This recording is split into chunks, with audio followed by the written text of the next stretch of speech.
Chapter 7. The doctor will see you now. Corey is sitting on the couch. By this time he is a complete mess. He looks exhausted and is talking to himself but not really focusing on any one thing, frequently writing in his journal and not making eye contact. To his right is Nancy, who is looking over a file on Dennis. Lisa walks over and tosses the journal she found in Dennis' apartment onto the coffee table. She pulls a chair up to the couch, turns it backwards, and sits down, leaning on the backrest as she lights a cigarette. Corey. Corey snaps to attention. Does that look familiar? Okay, little brother, you got my attention, so tell me all about your new job. As Corey begins to speak, Nancy and I cannot believe what we are hearing. He knew everything about Jessica Raymond's murder, what happened to me at Dennis' apartment, and what happened to Dr. Ludwig's assistant. As amazing as all of this was, my real concern was the revelation that my kid brother was somehow connected to this madman, a killer who was still on the loose. Surgical implants, covert military experiments, murderous psychopaths. Could any of this really be true? At one point, Nancy begins to shake her head in disbelief. No. Do you expect me to believe that you dreamed all of this, and you've never even met Dennis Horf? I don't care what you believe. All I know is, I see what he sees, I feel what he feels, and I don't like it. At that place, they put something inside my head. I just thought I was having headaches, but I can feel it now. I don't know how much more of this I can take. Corey takes a puff on his inhaler. Look. You're my kid brother and I love you, but your explanation for all of this is just a little too science fiction.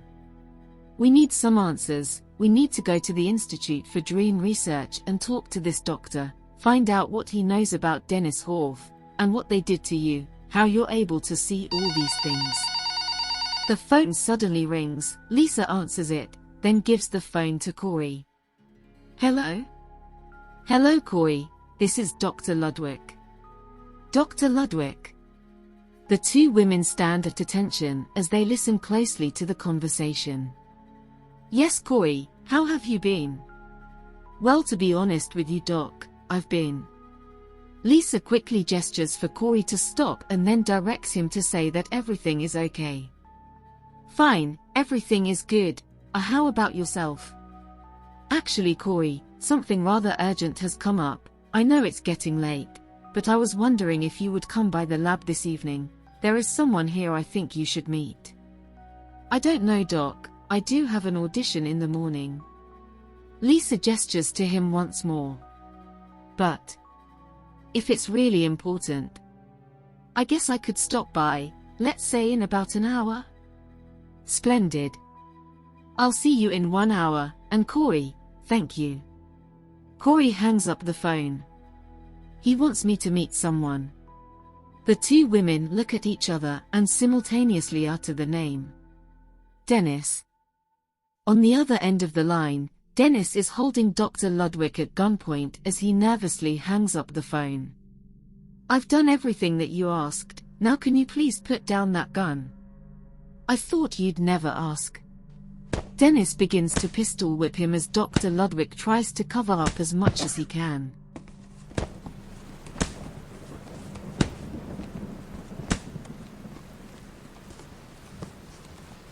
As the rain continues to fall, Lisa, Corey and Nancy are on their way to the Institute for Dream Research.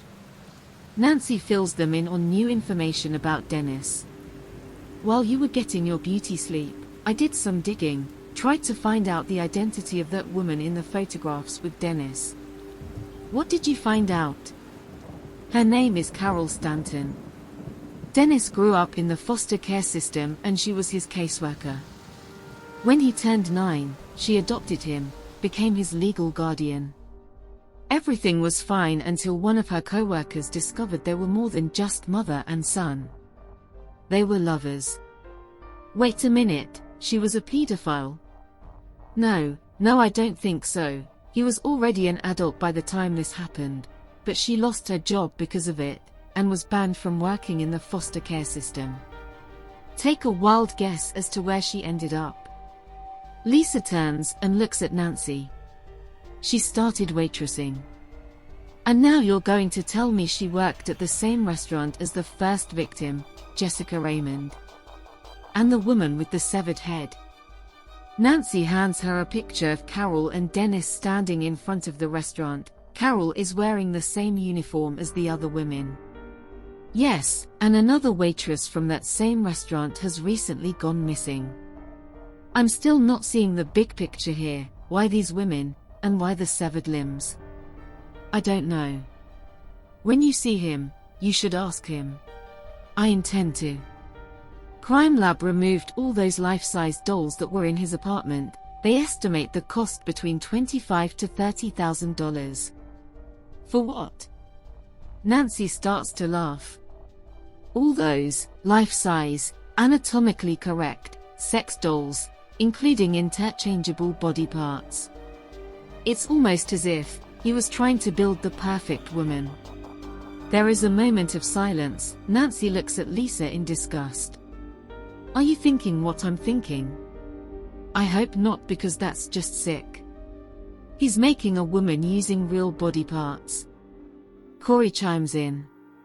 Yuck. Frankenstein.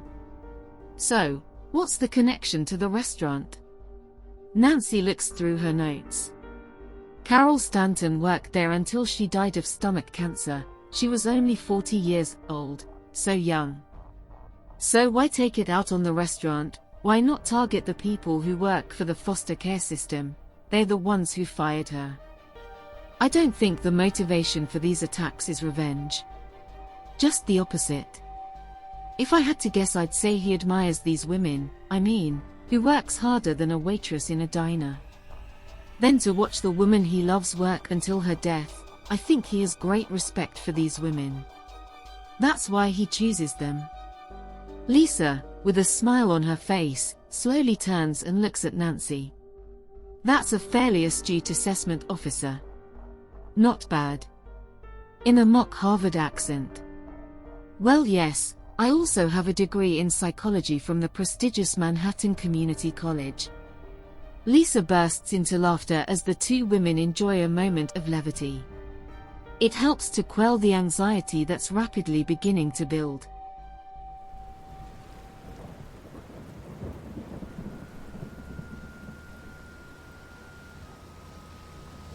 They arrive at the institute. Lisa parks the car on the opposite side of the street and away from the building. Shouldn't we call for backup? Asks Nancy. No. No backup. He got away from me the first time. He won't be that lucky again. Besides, they're expecting Corey to show up alone, and I wouldn't want to disappoint them. Corey enters the lobby. He pauses, looking around before continuing on to the row of elevators located toward the rear of the building. Security monitors in Dr. Ludwig's office capture his every move. Corey takes the elevator to the lower-level sub-basement and exits into the dimly lit hallway. The hum from the fluorescent bulbs is all that can be heard as the doors close behind him, and the elevator returns to the lobby. Dennis is in the test subject lab, where the myriad of animals are secured in high-tech-looking containment chambers. He walks over to the chimpanzee particle and inputs a code that releases the 300-pound beast located inside. The animal has a mangy appearance, with missing patches of hair throughout its body, the top and sides of its head covered with old and new suture scars. It willingly lumbers from its cage. Dennis quickly exits the lab, leaving the door conspicuously open as he moves to safety. Corey traverses the long empty hallways, passing several offices and work areas, frequently calling out for Dr. Ludwig, but there is no response. The sound of something falling to the floor grabs his attention. He calls out once more. Dr. Ludwig? Is that you? He cautiously moves toward the sound as he tries to make out what's moving in the distance. Suddenly a flash of residual light hits the retinas of dilated pupils, causing them to glow in the dark. Whatever it is not human, and it is rapidly moving toward him. He turns and runs in the opposite direction, stopping every few feet to check for an unlocked door of the many rooms flanking the hallway. Dennis, with gun in hand, stands over a battered Dr. Ludwig as they watch Corey on the surveillance monitors run for his life. The doctor realizes something. Wait, there's something wrong. That is not him. What do you mean that's not him? That is not Corey Miller. Corey heads for the last door at the end of the hall when he unexpectedly crashes into a security guard who appears out of nowhere. The guard immediately grabs him. Hey? Where did you come from? Corey struggles to get free. Listen to me, we have to get out of here. There's something coming. Corey falls to the floor. As the guard turns around to pick him up, the primate is upon him, thrusting his arm into his back and through his abdomen as he lets out a loud shrill. Blood and innards splatter onto Corey as he tries to backpedal, but he only manages a few feet before he hits a dead end. He reaches into his jacket and takes out a gun, but in one quick motion the animal picks Corey up and slams him into the wall, rendering him unconscious. The creature opens its mouth preparing to bite down on the lifeless body in its grasp, as 3 shots are fired into the beast, causing him to drop Corey.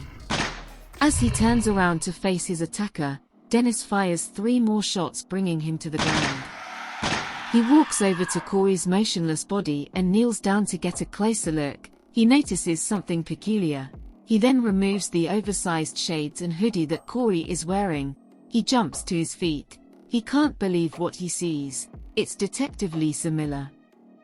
You should be dead. What's going on here? Dennis turns around and looks into one of the security cameras. Doctor, if you had anything to do with this, you know what I'll do to you. He turns back around and points the gun at Lisa.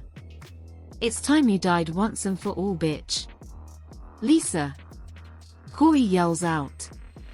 Nancy draws her weapon. Drop the gun, Dennis. He quickly turns and fires at Nancy and Corey. As they take cover, Nancy returns fire. Dennis uses a key card to escape through a door at the end of the hall. Nancy quickly runs over to Lisa, who is beginning to wake up. Lisa. Are you all right? You hurt? Who? What happened? The monkey, Dennis.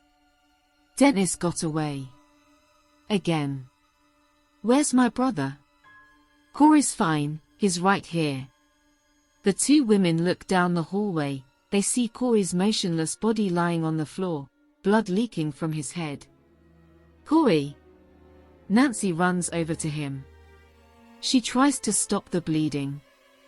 Lisa attempts to stand up but falls back to the ground. Oh my God, he's been shot in the head. Dennis began firing wildly. I didn't know. How could you let this happen? I was busy saving your ass. Dr. Ludwig's voice suddenly appears over the PA system. Stop your bickering, we need to get him to the infirmary, now. While there's still time. Lisa and Nancy watch from an observatory above the operating room as Dr. Ludwig feverishly tries to save Corey's life. Nancy is crying uncontrollably as Lisa paces back and forth. Pie, Nancy. Stop crying. I can't, I feel so bad, this is all my fault. Lisa places one hand on her shoulder and one beneath her chin and tilts her head back. She leans in and gives her a deep open mouth kiss. Nancy responds by standing up and reciprocating. After a few seconds she stops, her eyes open wide, and she pushes Lisa away. What are you doing? I'm sorry, when I get stressed out, I get horny. Well, I'm not like that. You could have fooled me. Look, I didn't mean to blame you back there. We both know Dennis is responsible for all of this, and that's who's going to pay. Nancy stands up and walks over to the window overlooking the operating room. Lisa, I haven't been completely honest with you. Really? Spoiler alert. Lisa pulls up a chair, turns it around and leans on the backrest as she lights a cigarette. So now, you're feeling really emotional, feeling guilty about what happened to my brother, and you need to clear your conscience. Is that it? Unbelievable. Actually, your conscience is the reason that I'm here. Nancy turns and waves the second-hand smoke away with her hand. I'm almost certain you're not allowed to smoke in here. Whatever. Now what the hell are you talking about? I really do work in forensics, but I was recruited by Internal Affairs to partner up with you, get close to you. Since you joined the force, you've been looking for the man who cut up your face, ruined your chances at a modeling career. It's no secret, everyone knows your story, most of us don't blame you, we'd probably do the same thing, but IAD believes you found him. Last year, you killed an unarmed suspect who was already in your custody. Somehow, he got free and managed to assault you before you shot him 5 times, he was dead before he hit the ground. Internal Affairs believes this was an execution, a revenge slaying. After the investigation, you were cleared of any misconduct, but the case remained open. These geniuses thought that if I got close enough, you might confide in me, maybe let something slip. So, what do you think? Asked Lisa. What I think doesn't matter anymore. I am done. Once this is finished, I'm going back to my desk, that's if I have a desk to go back to. But I will stay on as your partner until we catch this monster. I owe you and your brother at least that much. That is if you'll still have me. Lisa stands up and puts her cigarette out in the cup of coffee she's been drinking. She walks over to Nancy and grabs her by the back of the neck, then pushes her into the wall with her face pressed against it. As Nancy struggles to get free, she whispers in her ear. IAD was right, I did find him, and I finally got the bastard who changed my life forever. I only shot him 5 times because that's all I had in my gun. Dennis is next. Now go tell that to Internal Affairs. Nancy breaks free from Lisa's grip. But here's the thing, detective, the man you shot was serving time in prison when you were 17, he wasn't even in the state. You killed the wrong man. Lisa looks stunned. Dr. Ludwig speaking over the intercom. Ladies, could you please come to the operating room? The 2 women enter the operating room. The sight of Corey causes Nancy to start crying. Lisa slowly approaches the table. She takes Corey's hand and begins to shake her head. He has an oxygen tube in his mouth and a bloody bandage covering the back of his skull. Lisa leans in and whispers something. Corey? I'm here, you're safe now. I'm going to take you home, little brother. He cannot hear you, Detective Miller. Lisa looks surprised. I recognize you from the evening news. No, he is in a deep comatose state. I've managed to stop the hemorrhaging, but the bullet has damaged critical nerve centers that govern speech, movement, and vision. He's stable right now, but the truth is, he may never regain consciousness. I am truly sorry. Lisa squeezes Corey's hand tighter as tears stream down her face. She turns and sneers at Dr. Ludwig. Where is he? Where is Dennis Horf? How can I find him? I don't know. I don't know where he is going. I sent my assistant to bring him back here, but Dennis arrived alone. I fear he's met the same fate as the others. But you just said, you sent your assistant to go get him. What was his last known location? An abandoned warehouse outside of Queens, amalgamated storage, or something like that, but even he's not crazy enough to go back there now. Any tracking capabilities I had are gone. Dennis made me turn off the tracker, that is why he came here, that is also why he needed your brother. Corey is the only one who can. Who can do what? What, doctor? Nancy, find the address to this place and send a couple of uniforms over there. Tell them to use extreme caution. Your assistant told Dennis everything. Thanks to Corey, I know all about your little government-sponsored science project, the details of which I am really not concerned with right now. What I do want to know is, how can we use it to find this madman, stop him before he hurts someone else? Impossible.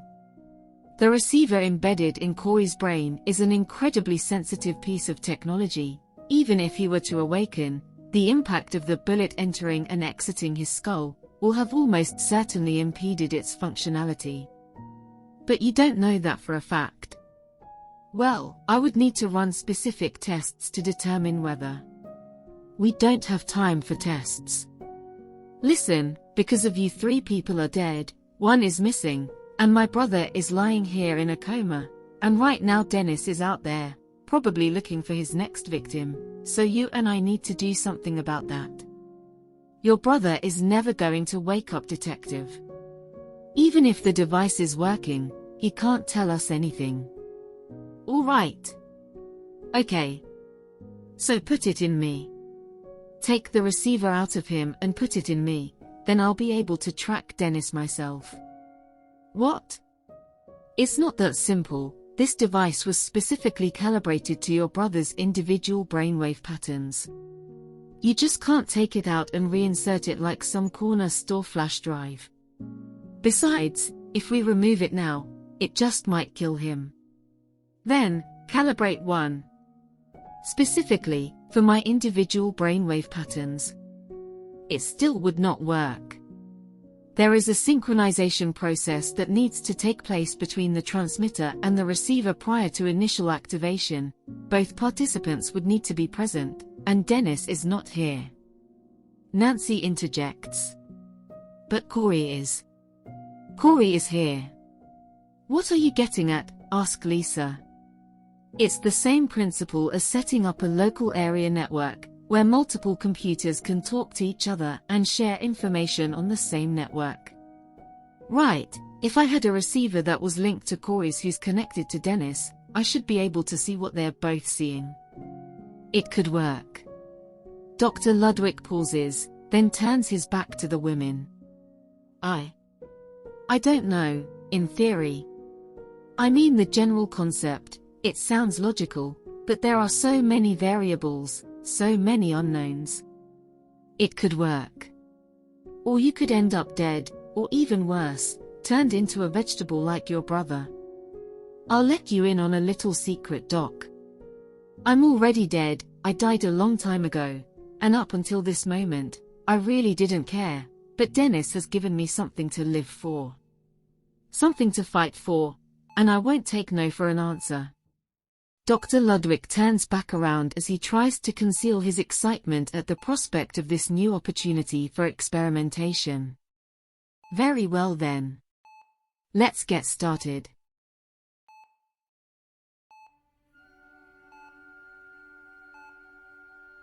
Dennis has returned to the storage unit to finish what he had begun earlier that evening. The sound of bone and flesh giving way, combined with the high-speed oscillations of a mechanized blade, is brutal and loud, so loud, Dennis cannot hear the voice of his beloved Carol Stanton calling out to him. Dennis, Dennis. Dennis grabs his head in pain as the saw falls to the floor. Dennis, my love, we can't stay here. Don't you think I know that? I need more time, it's hard to think, to stay focused. But I do know a place. Dennis, someone is coming. A patrol car pulls up to the storage unit, the 2 officers exit the vehicle and approach the building. The first officer tries the door and to his surprise it opens. They draw their weapons and flashlights and enter the frigid room. What they see leaves them speechless. The body of the missing waitress dangling with her legs removed, and Dr. Ludwig's assistant, his mutilated corpse tied to a chair, and various body parts on a makeshift examination table, but no sign of Dennis. You better call this in. Tell them to send everyone. The second officer exits the building. He starts toward the patrol car when he hears a rustling sound by the dumpsters on the opposite side of the fence. With gun drawn and flashlight in hand, he cautiously moves in closer to investigate. He reaches the dumpster, but before he can look inside, a stray cat leaps from the container, causing him to stumble backward and fall to the ground. He gathers himself, and by the time he stands up, his partner is standing directly behind him. He's startled. "What are you doing over here? I thought I told you to call dispatch." "I heard something, so I came to check it out." "Go wait inside, I'll call it in." He sits in the vehicle. "Dispatch, this is car 139. "This is dispatch, go ahead 139. Before he can utter another word, Dennis, who is in the back seat, simultaneously covers his mouth with his left hand and slices his throat with his right, in one fluid motion. His grip tightens as the officer's flailing body grinds to an agonizing halt. 139, go ahead. "Car 139, this is dispatch, please respond." "Car 139. The officer waiting inside is satisfying his morbid curiosity by closely examining the severed limbs on the table. Suddenly there is a loud banging on the door. The bent-over policeman, startled by the sound, quickly stands erect, hitting his head on a low-hanging light fixture. Bewildered, he slowly moves toward the door, oblivious to the shadowy silhouette of a man, slowly descending through the skylight behind him. 2 shots ring out.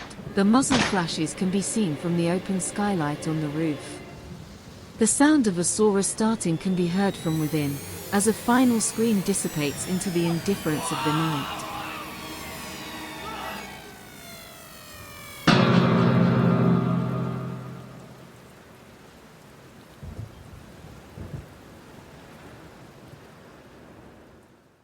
Lisa is naked and securely locked in place by 2 large metal bands, one covering her chest and upper abdominal area and one covering her waist and lower body. Her head is recessed into a cutout in the platform, and except for one small opening, the top of her head is completely covered. The base of her skull has also been shaved. Dr. Ludwig tries to prepare Lisa for what is about to happen. The nanotechnology used in the devices implanted in your brother and Dennis are highly advanced and unbelievably expensive. We don't just have these things lying around. What I do have is the proof of concept prototype that we first developed. It's not as advanced as the others, but the basic functionality is the same, notwithstanding some potential lag in the signal. Having said all of that, the truth is, I don't know what is going to happen. Are you sure you still want to go through with this? It seemed like a good idea at the time, now I'm not so sure. I'm kidding. Ready or not, Dennis, here I come. Lisa, Nancy grabs Lisa's hand as her eyes begin to well up. I know, Pi, I'm scared too. I wish you would stop calling me that. Dr. Ludwig takes out a very large needle and fills the syringe with a proprietary anesthetic. I have to be honest with you, this is going to hurt. He then cleans an area in the center of her right foot and slowly inserts the oversized needle, applying pressure until the syringe is empty. Lisa screams out in pain as she squeezes Nancy's hand tighter. God damn you. Dr. Ludwig sits down at his computer terminal and begins to type in commands. I want you to start counting backward from 100. And clear your mind. 95, 94, 93, 92, 91. Lisa's limp hand falls lifeless from Nancy's grasp. That's it. Sweet dreams, my dear. It's going to be the last peaceful night's sleep you are going to have, in a very, very long time. The platform that Lisa is bound to is on an incline but suddenly begins to tilt backward until she is in a reverse incline position with her head pointed toward the floor. A motorized arm is activated and moves into position. On the end of the arm is a syringe with a flashing green light inside, on the end of that, a long sharp needle. A laser sight built into the base of the arm accurately targets the point of insertion as the needle slowly penetrates the soft flesh at the base of her skull. The needle retracts, and a trickle of blood can be seen exiting the puncture wound, and then it's over. Nancy, who couldn't bear to watch, turns back to look at her partner. "So, what happens now, doctor?" We wait.